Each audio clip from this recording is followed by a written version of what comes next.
on my 40th birthday, rather than merely bore my friends by having anything as mundane as a midlife crisis, I decided it might be more interesting to actually terrify them by going completely mad and declaring myself to be a magician. This had been something that had been coming for a while. It seemed to be a logical end step in my career as a writer.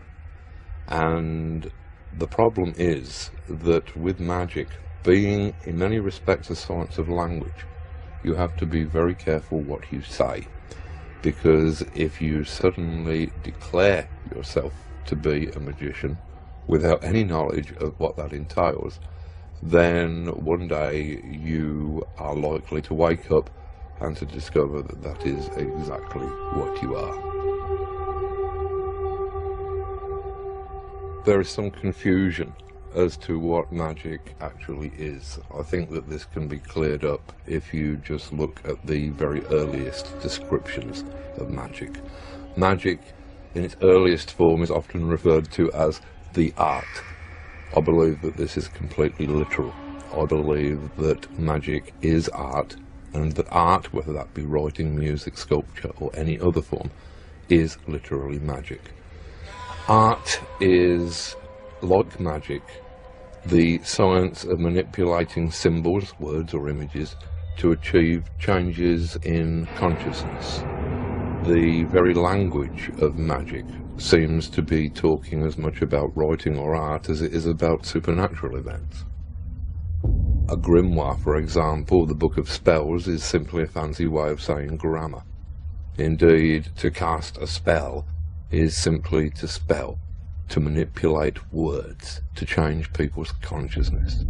And I believe that this is why an artist or writer is the closest thing in the contemporary world that you are likely to see to a shaman.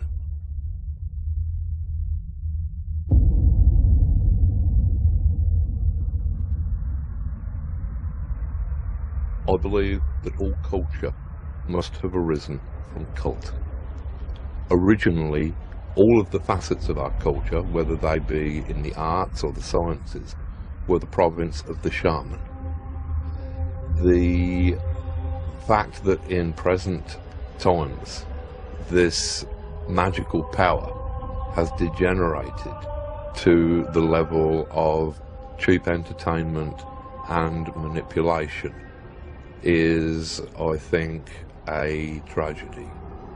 At the moment, the people who are using shamanism and magic to shape our culture are advertisers. Rather than trying to wake people up, their shamanism is used as an opiate to tranquilize people, to make people more manipulable.